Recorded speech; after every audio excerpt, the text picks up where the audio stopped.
देवी भागवत के अनुसार एक बर्तन से दूसरे बर्तन में तेल डालने पर जिस प्रकार एक अविच्छिन्न धारा गिरती है, उसी प्रकार जब मन भगवान के सतत चिंतन में लग जाता है तो पराभक्ति की अवस्था या ब्रह्म ज्ञान की अवस्था प्राप्त हो जाती है। भगवान के प्रति अविच्छिन्न आसक्ति के साथ हृदय और मन का इस प्रकार अविरत और नित्य स्थिर भाव ही मनुष्य के हृदय में भगवत प्रेम का सर्वोच्च प्रकाश है। अन्य सब प्रकार की भक्ति इस पराभक्ति अर्थात राम अनुराग भक्ति की प्राप्ति के लिए केवल सीढ़ी मात्र है, सोपान स्वरूप है। जब इस प्रकार का अपार अनुराग मनुष्य के हृदय में उत्पन्न हो जाता है तो उसका मन निरंतर भगवान के स्मरण में ही लगा रहता है और उसे किसी का ध्यान नहीं रहता, किसी का ध्यान नहीं आता। भगवान के अतिरिक्त वह अपने मन में अन्य विचारों को स्थान तक नहीं देता और फलस्वरूप उसकी आत्मा पवित्रता के अभेद्य कवच से रक्षित हो जाता है तथा मानसिक एवं भौतिक समस्त बंधनों को तोड़कर शांत और मुक्त भाव धारण कर लेती है। ऐसा व्यक्ति ही अपने हृदय में भगवान की सही उपासना कर सकता है। उसके लिए अनुष्ठान पद्धति, प्रतिमा, शास्त्र और मतांतर आदि अनावश्यक हो जाते हैं। उनके द्वारा उसे और कोई लाभ नहीं होता। भगवान की इस प्रकार उपासना करना सहज नहीं है। साधारणतः मानवीय प्रेम वहीं लहलहाते देखा जाता है जहां उसे दूसरी ओर से बदले में प्रेम मिलता है, और जहां ऐसा नहीं होता वहां उदासीनता आकर अपना अधिकार जमा लेती है।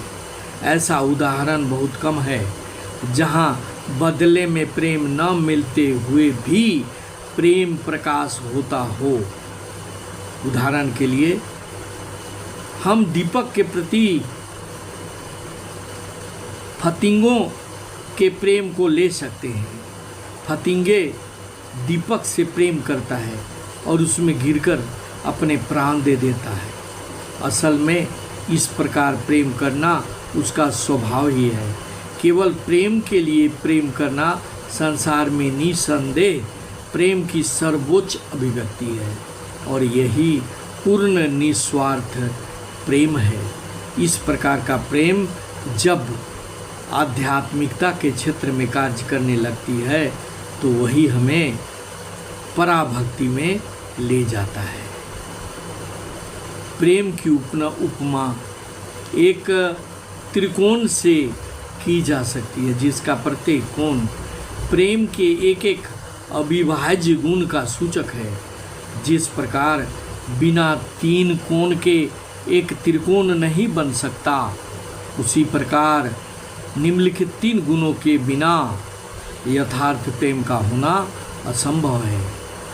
इस प्रेम रूपी त्रिकोण का पहला कोण तो यह है कि प्रेम में किसी प्रकार का क्रय विक्रय नहीं होता।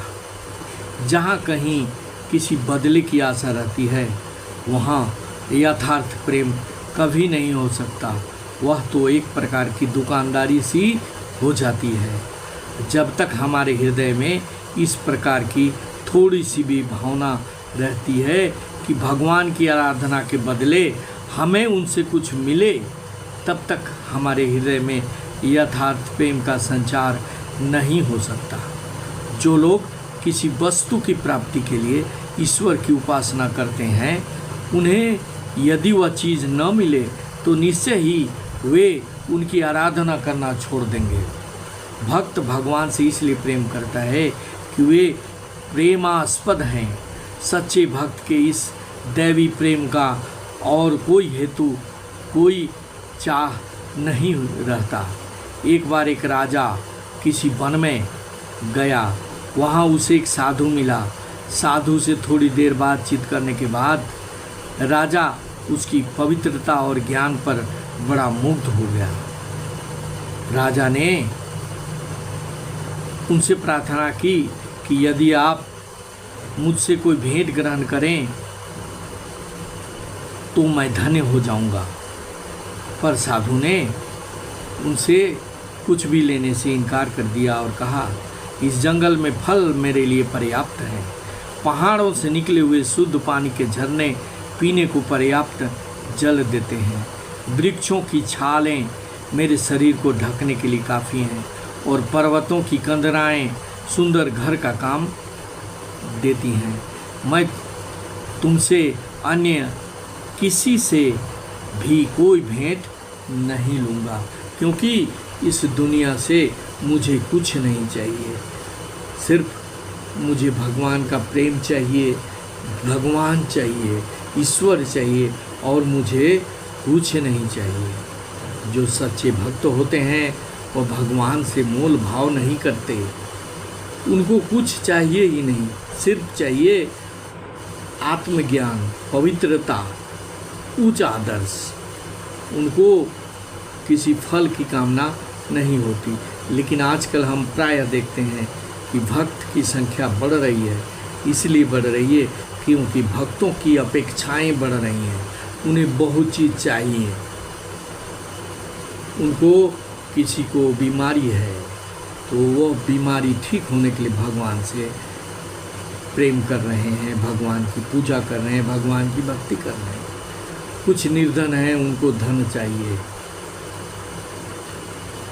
कुछ और हैं, उनको और चाहिए। इसी चाहिए के कारण वह बहुत सारे अंधविश्वासों में जकड़ जाते हैं और उन्हें कुछ भी प्राप्त नहीं होता। बदले में उनसे भारी हानि उठानी होती है। इसलिए अपेक्षा छोड़कर कुछ चीज़ का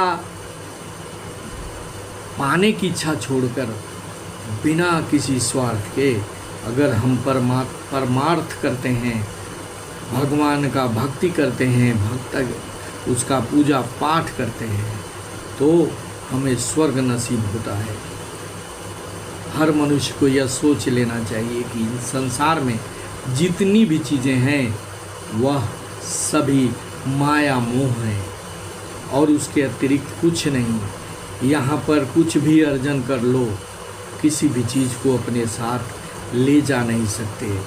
इसलिए जो कुछ नहीं है उसके लिए दुखित मत होना और जो कुछ है उस पर अभिमान मत करना, क्योंकि जब इस संसार को छोड़कर आप जाओगे तो अपने साथ इन चीज़ों को नहीं ले जा पाओगे और जो तुम्हारे हैं वो इन चीज़ों को ले जाने ही नहीं देंगे।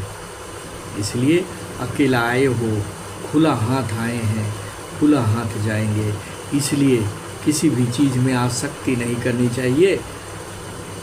सब कर्म को बिना स्वार्थ के करते जाएंगे। सफलता मिलती है, मिलती रहेगी। हम आगे बढ़ते रहेंगे, लेकिन बिना मोह ममता के। सबको भगवान को समर्पित करते हुए काम कीजिए। जो है वो भगवान का है, जो होगा वो भगवान के होंगे। जो कुछ हो रहा है अच्छा हो रहा है, इस विचारधारा को अपने मन में लाना है तो आप सुखी जीवन व्यतीत करेंगे। आपको किसी प्रकार का कभी भी कष्ट उठाने की ज़रूरत नहीं होगी। भाइयों, अगर यह वीडियो अच्छा लगा तो इसे सब्सक्राइब करेंगे, शेयर करेंगे और लाइक करेंगे। Thank you very much. जय हिंद, वंदे मातरम।